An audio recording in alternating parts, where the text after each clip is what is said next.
Earlier this year, Ya-Ting started her own consulting business to help clients develop public engagement and outreach strategies, and she worked specifically on the congestion pricing campaign. She first began this work on Mayor Bloomberg's congestion pricing effort 11 years ago and is a true expert on the policy. So with that, I will let her take it away. Thank you. Thank you so much.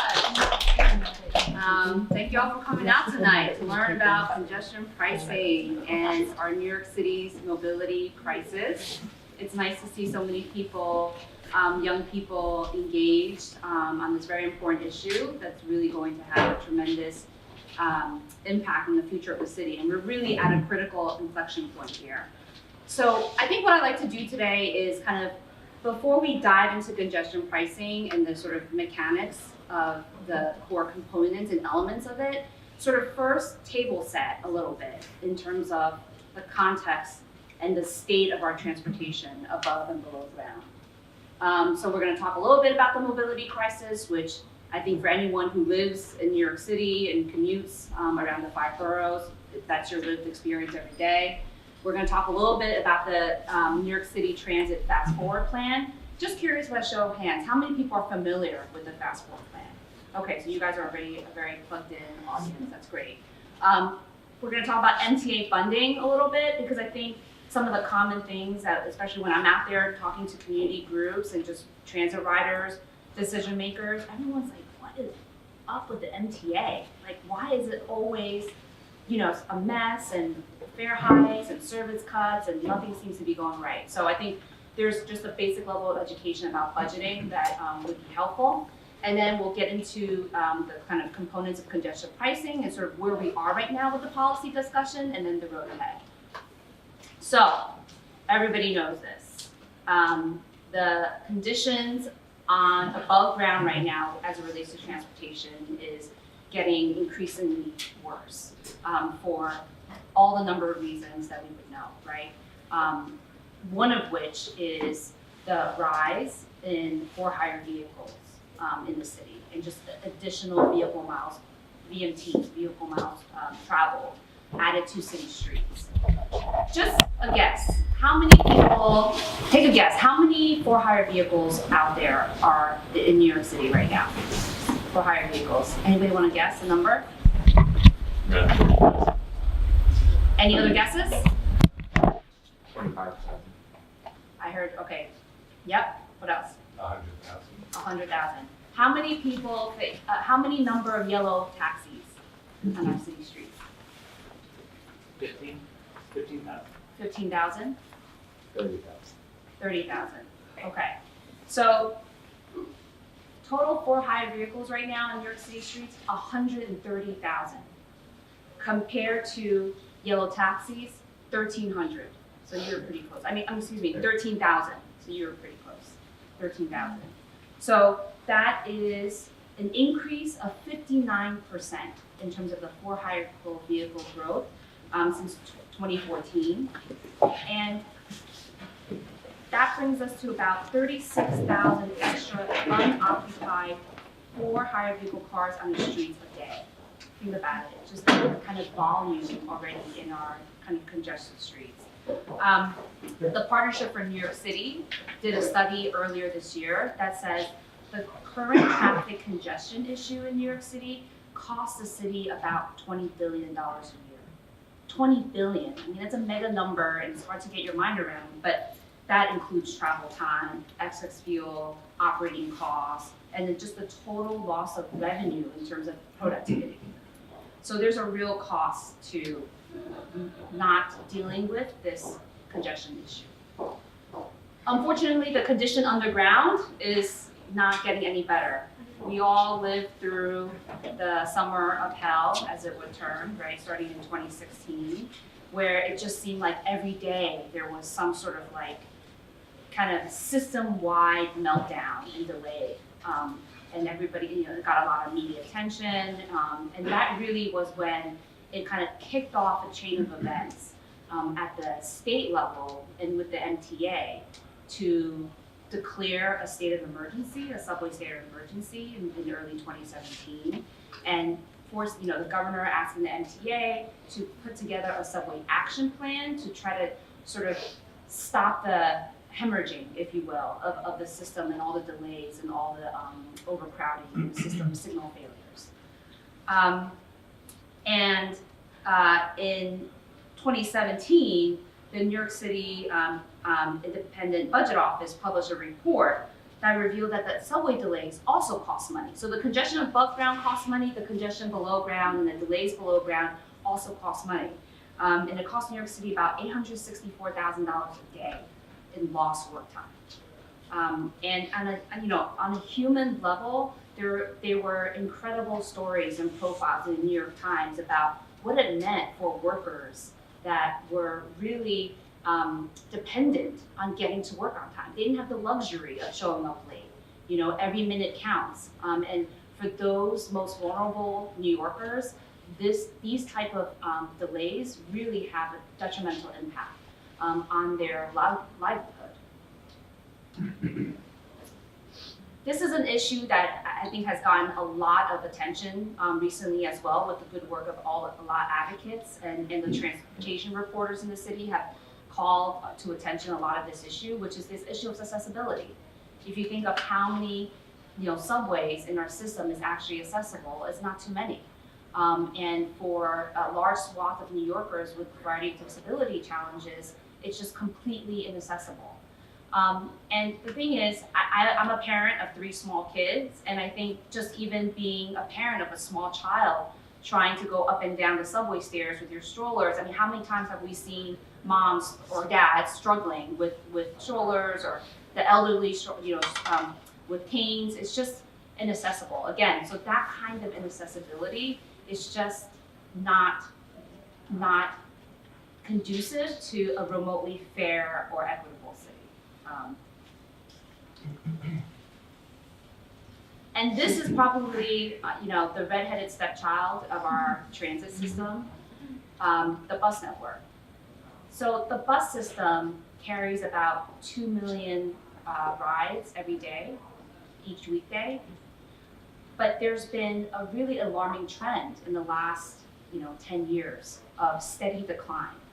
In fact, in the last 15 years, bus ridership has dropped 21%. Transit Center, which is actually located in this building, they're an incredible think tank sort of advocacy organization, did all this sort of analysis and study to look at bus ridership decline and how it's just this spiral downward, right? Because the service is so bad, people are forced to take other options, either pay money for cabs that maybe they can't really afford, or find other ways to get around. They're kind of abandoning the bus because it's so unreliable, or the service is just taking them too long to get there. And because of the low ridership numbers, then an MTA will cut back on service. So it's just this kind of downward spiral in terms of bus service. Now, bus service disproportionately impacts communities, low-income communities, communities of color. Communities that are not well served by our subway system. Just look at the MTA map. There are large swaths of Eastern Queens and Brooklyn that are not served by the subway system. And in those places, people are taking 2-3 buses to get to the nearest subway hub. And so again, from an equity perspective and thinking about how we're trying to increase the accessibility and give people affordable, reliable transit options, bus system really is the place where there's actually a lot of gains to be made. So this is kind of summarizing just kind of where we are with our mobility crisis. We're losing money, the traffic and congestion above ground is not working, which also negatively impacts bus service. And of course, in terms of subway signals and reliability, that also needs to be fixed. But there's silver lining in the cloud. It's not just total despair. Earlier this year, MTA brought on Andy Byford, the new president of the New York City Transit Authority, which oversees our bus and subway system. He's an expert. He's a world-renowned expert in rescuing transit systems that are in a state of disrepair. And so he came in the beginning of this year, and in 6 months' time, turned around an extremely visionary, bold, aggressive kind of plan. Actually, the kind of plan that we really need for our subway and bus system. he called it Fast Forward, and it was a way to modernize our transit system, top to bottom. So these are kind of the things that are the highlights in this plan. But at the core of it, it's about reimagining the bus network, how to create more efficient, reliable routes. It's about accelerating accessibility, so making sure that, by 2034, all subway stations are accessible, and upgrading the signals. So at the end of the day, it's kind of amazing to think that our subways are like over 100 years old, and the infrastructure and the signals that is used for the cars to actually move around efficiently is, I don't know if people saw the 60-minute, there was a 60-minute profile recently of Andy Byford in the subway system. And it was showing like these old-timey looking knobs and levers, and that was the way in which our subway systems are being moved around right now. I mean, so all of that stuff has to be upgraded. So the total price tag of this to give us the state-of-the-art transit system that we all deserve is $40 billion. $40 billion. I pulled together some slides from the most recent MTA board meeting, where the board was presented with the upcoming financial picture, sort of budget for the coming year. And I wanted to sort of just lay this out because I think people have a hard time, or not everyone sort of knows exactly where the MTA funding comes from and where the money goes. So, and sorry for the folks in the back if it's hard to see, but the fare box revenue accounts for 38% of where the money comes from. So that's our fares, right?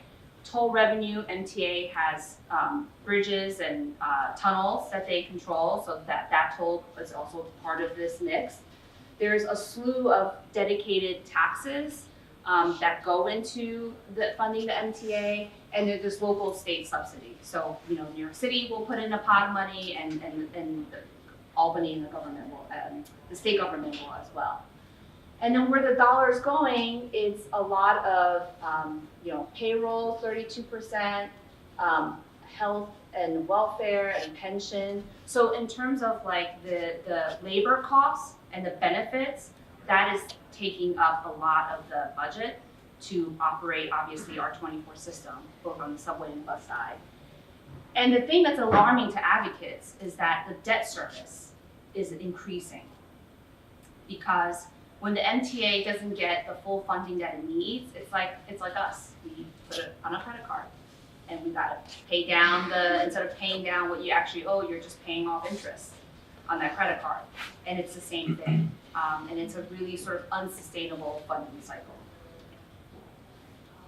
In terms of just this next coming year for the MTA's budget. Because even with the planned fare hikes that maybe you all have heard about for 2019, even with the cost saving and kind of cost containment reforms that the MTA is trying to do, they're still looking at almost $1 billion in the hole just for this next budget cycle. And why is that? So they talk about lower passenger revenue projections, so they're short almost $500 million because for the first time actually in the subway's history, since the peak ridership in 2015, subway ridership is declining. Bus ridership, as I mentioned before, is declining. So those fare revenues, they're taking a hit on that. Higher paratransit service contracts. MTA this year, or I guess last year, announced this sort of program where they're partnering with, instead of Accessoride, actually like private companies that are providing wheelchair accessible service so that people can have an alternative way to get around in wheelchairs. And that has a cost. Higher worker compensation payments and overtime expenses. So all of these things are adding up to almost $1 billion in the hole. So it's in this backdrop of a lot of kind of doom and gloom where congestion pricing sort of enters into conversation when we think about how do we dig ourselves out of this hole? How do we get to a point where we're actually building a transit system that is comparable to all the other mega cities around the world, especially Europe and Asia and even Latin America. So it's funny because at the core, congestion pricing is actually a very simple concept. It's charging vehicles to enter the most congested parts of an area. So in this case, we're talking about the Manhattan Central Business District, and there would be gateless tolls in and out of the Manhattan Central Business District. The concept is variable tolling, and there's different ways to kind of skin the cat, if you will. You could do a flat fee, you could do it based on the time of day, you can do it where it's dynamic pricing, that's like more advanced, where it's literally really sensitive based on the traffic volume on the streets. So, and it would ebb flow, again, based on the level of congestion. So there's different ways that you could do that. But in terms of what we're talking about now, the plans that have been proposed so far should net $1 billion new revenue every year, reoccurring. And if you bond that, that would give you about $15 billion of new funding to reinvest back into the transit system. And so those are the core elements of congestion pricing that all the advocacy groups have been really pushing for. And this phased approach came out of the most recent commission that the governor kind of formed last year to sort of think about, okay, how do we actually implement something like this in New York City? And the commission recommended a phased approach where phase one, let's talk about how do we expand public transit in the outer boroughs. Let's try to do what we can right now with existing traffic enforcement to get traffic flowing. Phase two is when you would do a surcharge on for-hire vehicle fees and yellow taxis. So that particular element of it was approved in the last Albany session, so that come January 1st, 2019, every time you get into an Uber or Lyft, a for-hire vehicle, south of 96th Street, there would be an additional $2.75 on top of that. And then for a yellow taxi, it would be a $2.50 on top of that. And that revenue is generated, we're expected to generate about $400 to $500 million a year. Again, that would go directly back into transit investment.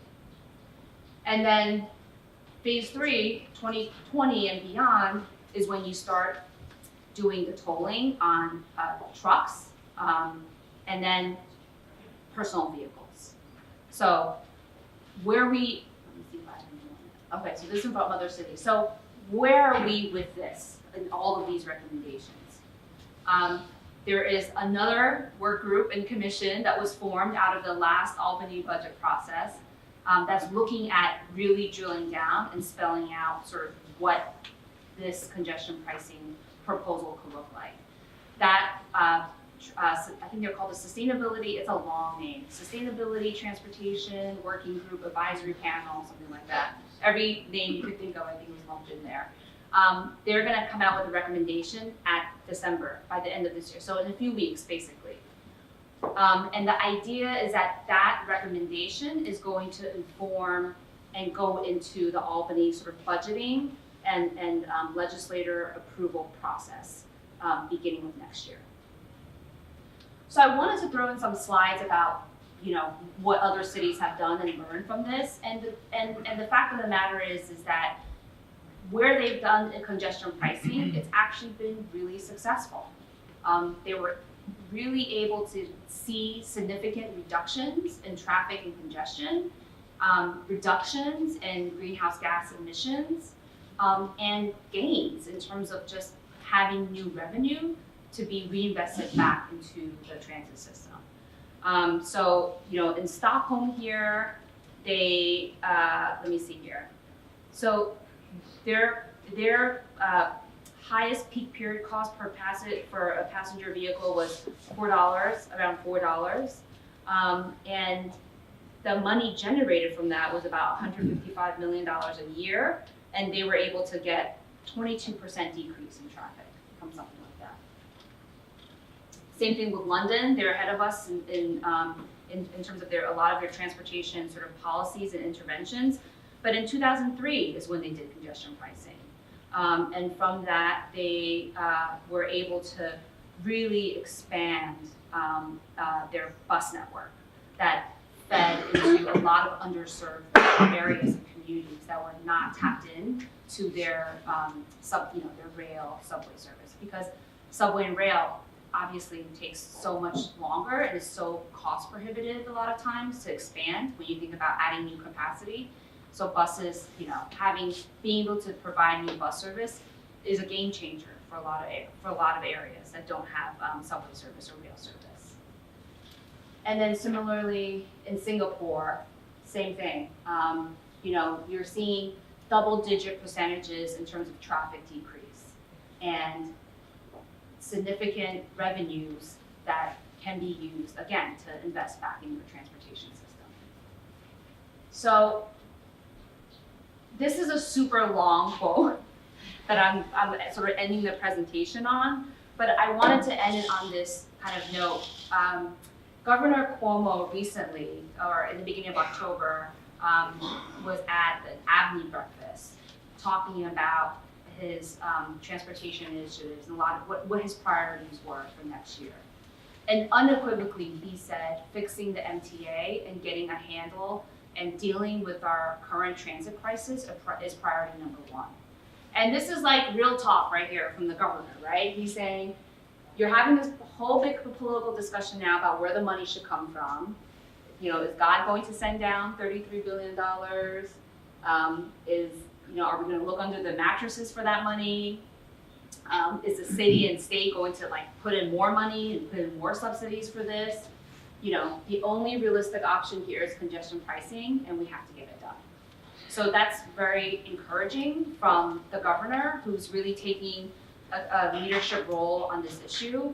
And so the advocacy community, the business community, and a lot of people are now really coming together to figure out what can we do to make sure that our transit system is back into not just a state of good repair, but really modernized in a way that serves all New Yorkers, particularly communities in the outer boroughs that have been underserved by transit investments. I'll leave it there. Yeah. Great, yes. Thank you for this presentation. But I saw in the part of the phase 3 of the congestion pricing plan, I saw that the pricing goes throughout the whole day. There's no cutoff at all. Right. What's been the pushback? What has the pushback been like from small businesses and blue collar workers? One, who have small businesses who depend on being able to get downtown to do their work. What have they said? And do you think that there'll be the state and the city and all the other stakeholders be able to find a middle ground on that piece? Yeah, absolutely. That's a really great question.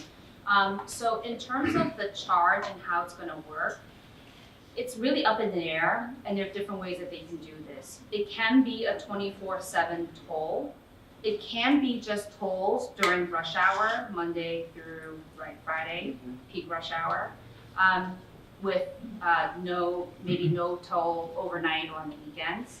There's a lot of different ways to structure this, and the answer, I think, part of what that we all know is it's a little bit political, right? The compromise and in terms of all the different stakeholders around the table. I'm really glad you actually brought up the small business perspective, because that's a stakeholder group that I've been working and engaging with directly on this effort. And there's a recognition, I think, from small business. To my surprise, there's a recognition from some small businesses that the current status quo also hurts their business. So in other words, for example, I was talking to she has a bakery and she owns a storefront, and she was saying that actually, I thought it was the traffic is hurting her ability to make deliveries on time, but actually it's the fact that the employees are actually getting to the kitchen really late, or not on schedule. And there's a very tight sort of production schedule in terms of the kitchen and paying rent and having access to that commercial kitchen. So, and it just creates this ripple effect down the line for her. So I think small businesses are recognized that the current status quo is also hurting their pocketbook and their bottom line. And they're willing to have a conversation about, okay, if you're asking me to pay my fair share, I just want to make sure that it's equitable and that it's not a really kind of onerous charge. And that when we're talking about sort of commercial vehicles and trucks, that we're making distinctions between your, just kind of like with any sort of bridge crossing or Holland Tunnel, like that number of axles, for example, right? So like the big tractor trailer trucks shouldn't be paying the same as my bakery delivery box truck type. So there's been a willingness there, but at the end of the day, what's been hard in terms of the public engagement about this is that the knee-jerk reaction is, what? Like new fees, like new things? I don't want to do that. But I think once we kind of talk through the potential gains for small businesses in terms of making more deliveries in that same window, less congestion, less fuel costs, less operating costs, they're willing to have that conversation. Yes. Hi, my name's Amber. So we talked about like the good things that happen when congestion pricing works.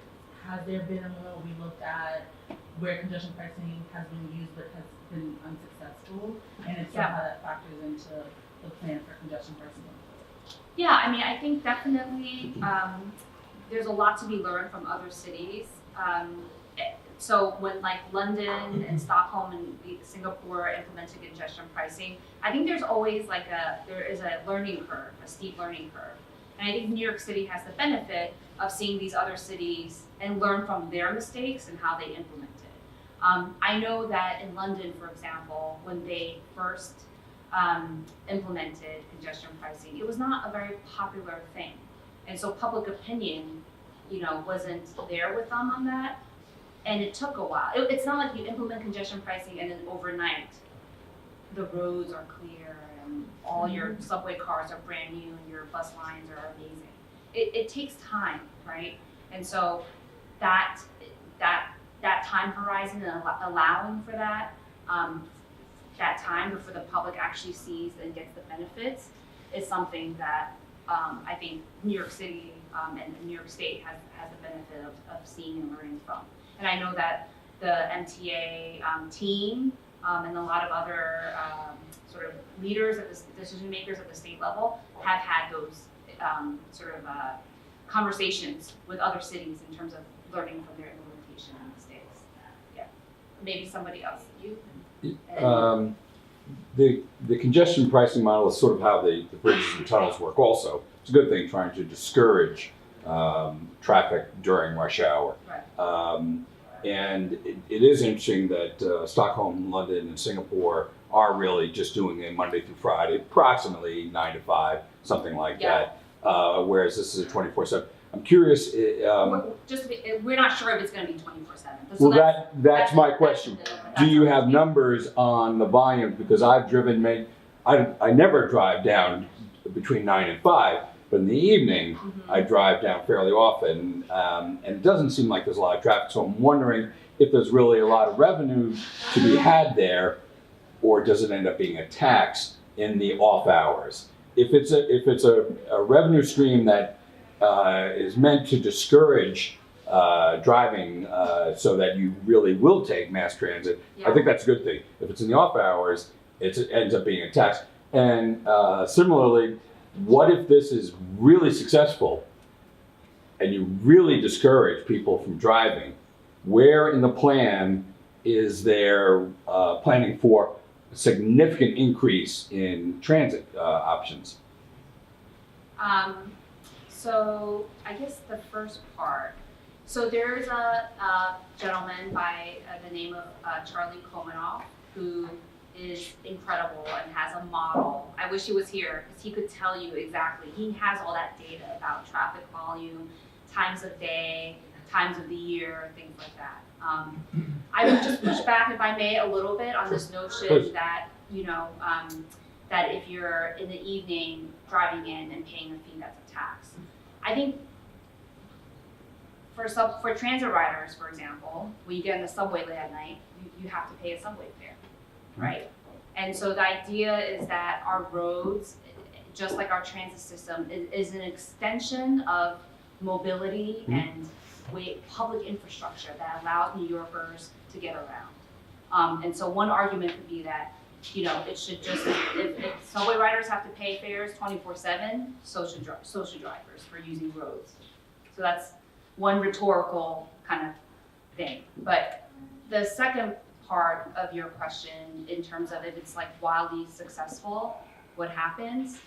I mean, there is the good news is that 11 years ago, there wasn't as clear articulated roadmap on what we're gonna do with the money in terms of how we're gonna upgrade our subway and bus system. And like an actual plan, right, that has more sort of credibility, that people can say, okay, I get it, you're gonna upgrade the signals by this time, you're gonna make all the transportation, subway stations accessible by this time. So something that's like time bound and outcome based. So I think that is something that is a real difference this year, this time around, when we talk about the debate around congestion pricing and what are we actually getting in return for this type of investment. What organization is Charlie with? To look it up? So Charlie Komanoff, you can find him, if you just Google him, you'll find him. He's on he has his own company. Okay. Do you know if he has like? You can find out, just Google it. Yeah, just Google it. KOMINOFF?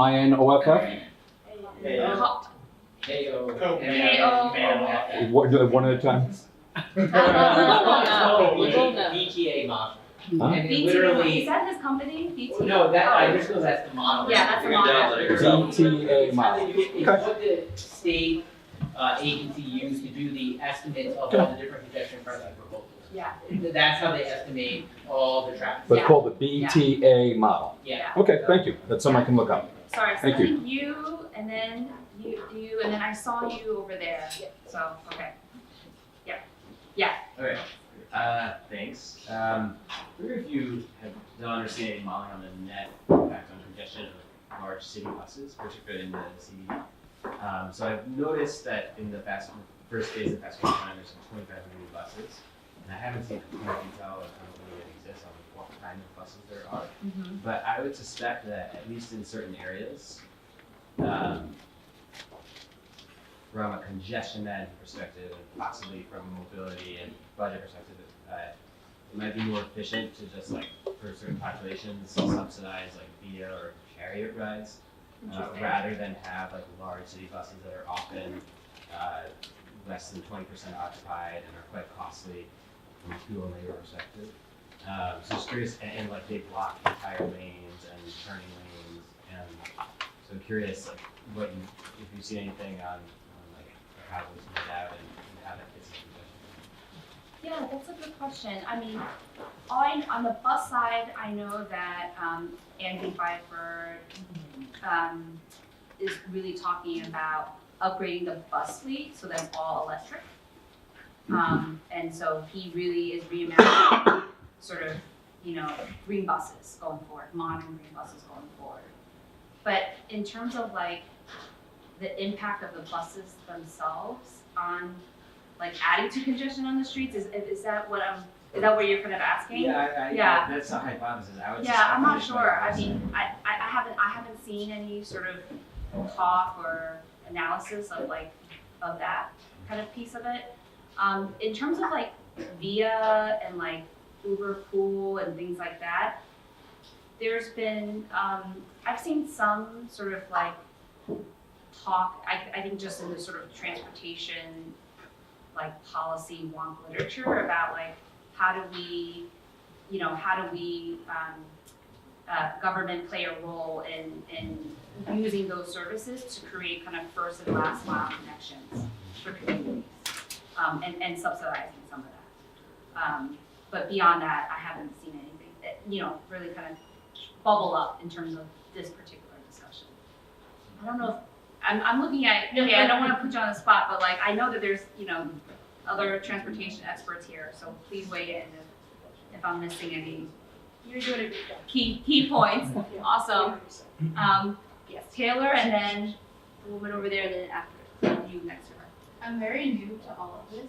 Yeah. So can you explain in the most basic ways what the point of everything is? So it's like, okay, the city gets more money and that money can go to fixing the subway system and improving things. And once everything's improved, then that means what? Like, do we want more of the drivers in cars to not be driving anymore and to move to a different system? Like, what's the end game for everything? Right.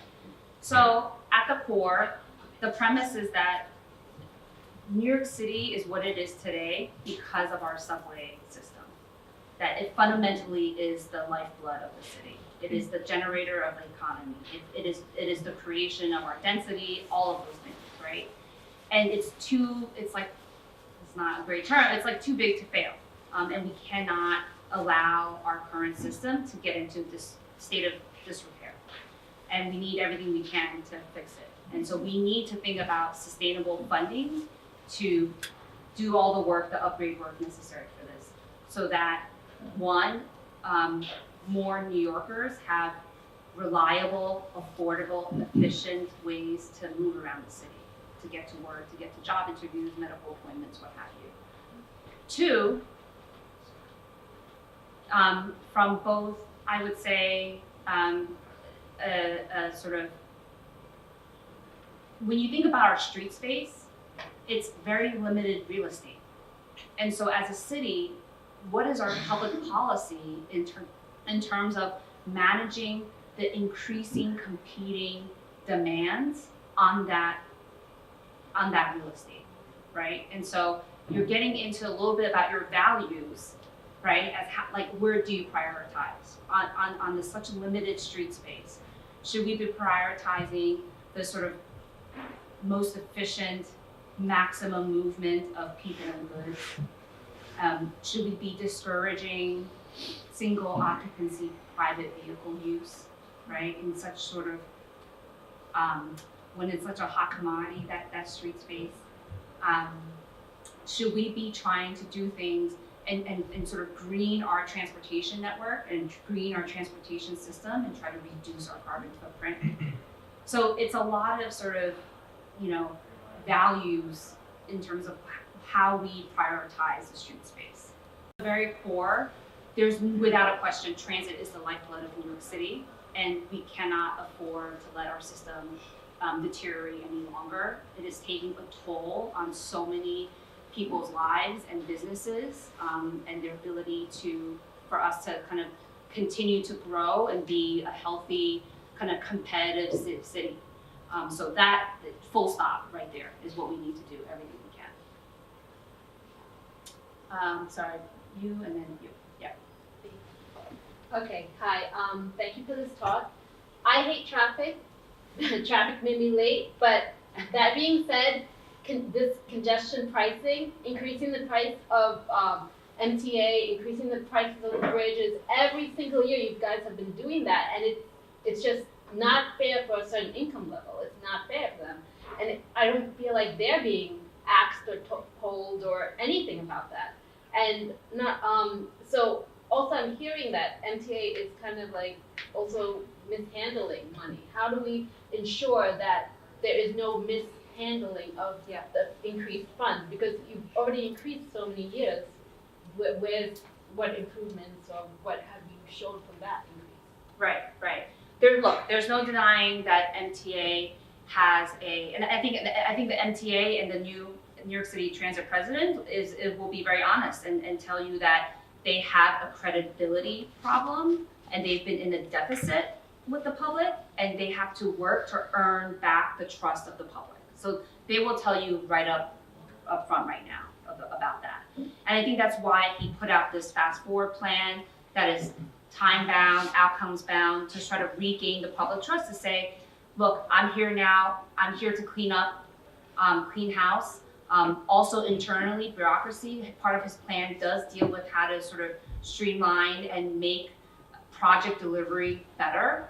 The MTA board right now is also looking at, again, reforms, cost containment, making sure that there's better ways to deliver projects on time and in a cost efficient way, so that the public's not constantly hearing about boondoggles and, waste and all of those things that nobody likes government to be doing.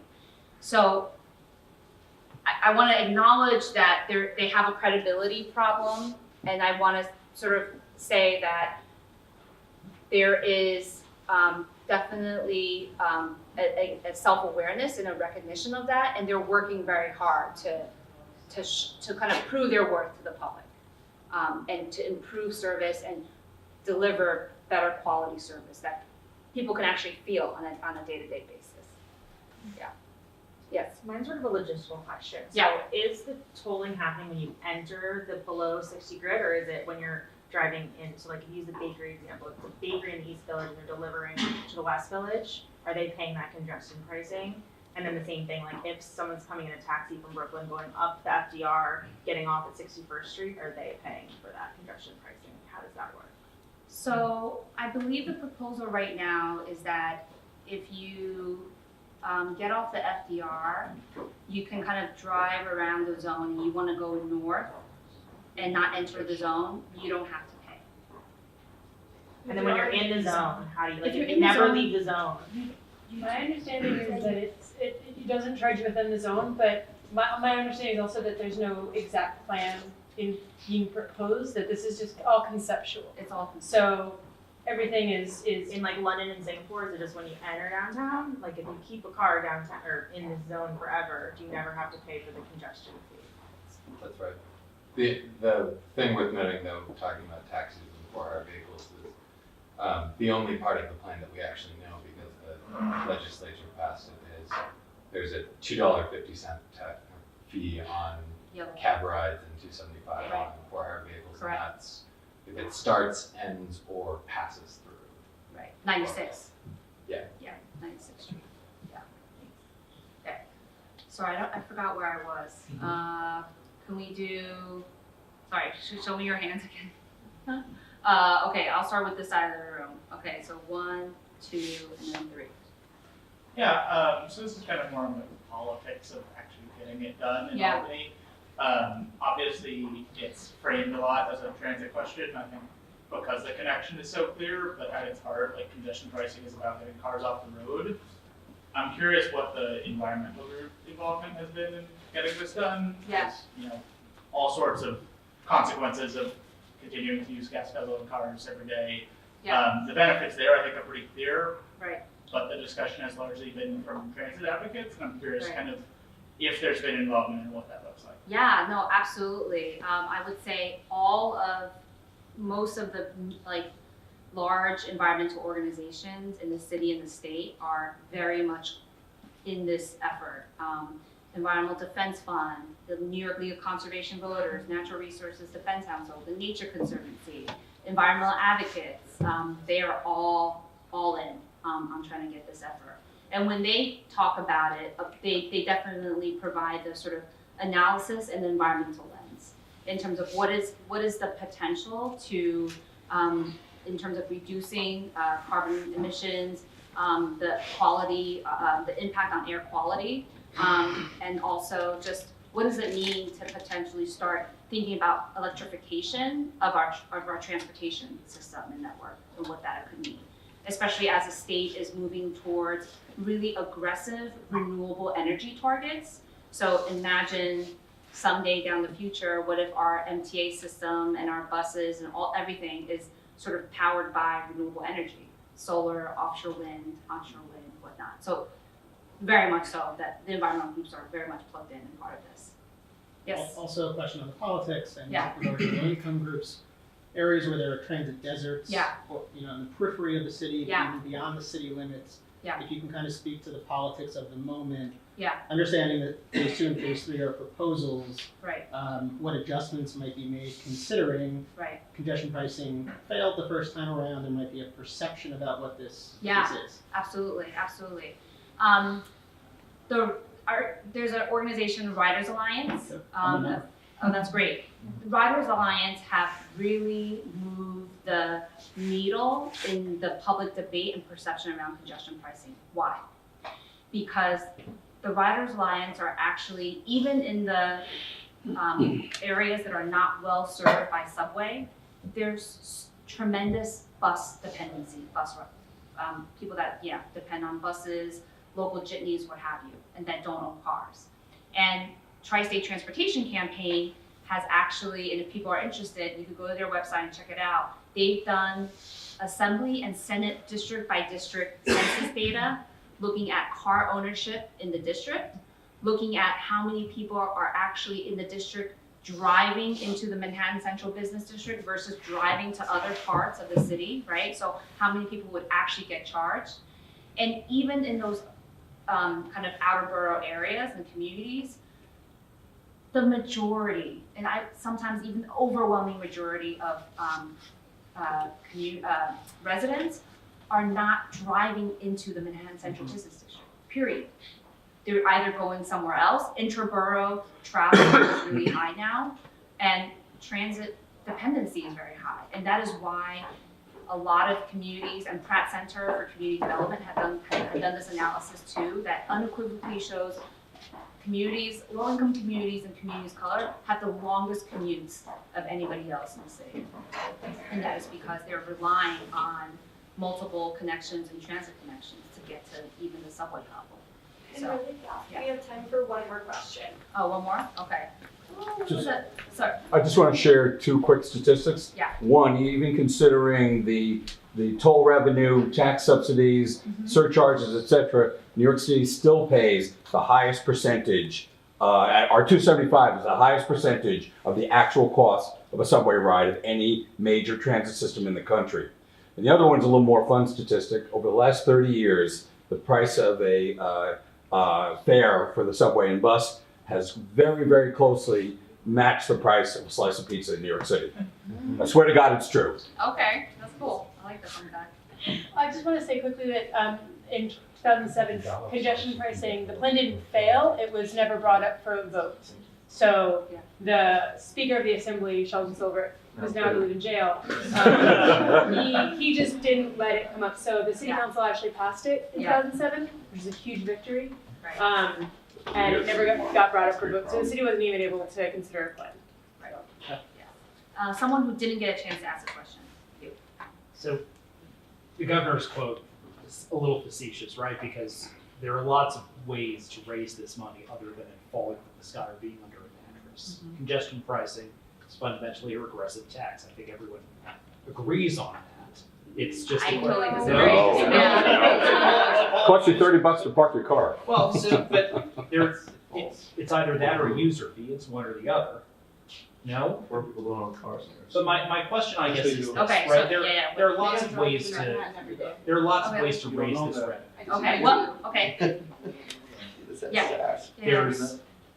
There's fuel taxes. There's taxes on registration in the region. There's the metropolitan commuter payroll tax, whatever it's called, the Payroll mobility MCMT. tax. Yeah. A lot of these have been tried before. What makes congestion pricing the best way to fund transit versus all of these other options? So a lot of the options that you talk about, they actually exist, and they are right now are funding the MTA. And I guess part of the challenge is that the system is so old, and what it will take to modernize and upgrade and repair everything, the price tag is really big. So even with our existing fees right now that are in place, it's not enough. So we need new additional sustainable revenues, right? And part of what makes congestion pricing, it's funny that so congestion pricing in my mind is actually a really progressive, equitable, fair way to pay for the system, because it's asking everyone, including drivers, who choose to drive into Manhattan Central Business District, and maybe they're already able to afford parking and what other else, to also pay a fee that contributes into the transportation system. Another way to think about it is, if you imagine 6 million subway riders every day, if they all got into cars, you would not be able to drive anywhere. You wouldn't be able to get anywhere on your block, right? So so in other words, driving isn't free. There's a cost, there's a social cost to that. And so we're saying that it's like the rising tide lifts all boats. Like everybody has a lot to gain, including drivers, for making sure that the overwhelming majority of New Yorkers stay in public transit. So, Why not increase one of the other existing mechanisms? because congestion pricing can get you really significant revenues, new revenues. The other existing taxes couldn't yield $1 billion new net revenue each year. Did you go over, I think what he's getting at is he doesn't understand, or maybe didn't consider the fact that in order to raise another bond, they need another revenue source. The MTA has exhausted all the other revenue sources. I think that's something to really look more into. But also the thing is, there's no guarantee that will reach the amount of money that we will need to increase our MTA's bonding capacity. I mean, If you if wanna there's take time, that last one, I mean, look, I'll hang around a little bit. I mean, I'd love to hear what other ideas people have, what other revenue, additional revenue ideas that people think can help us fill in the hole. The truth is, we need all options on the table, of which congestion pricing is a policy that really addresses multiple problems, both the revenue side and also the traffic congestion side in terms of our city streets. So. On that note, thank you all. There seems to be a lot of energy, so if you want to stay and mingle for a little while, that's great. But thank you for listening. Yeah, thank you.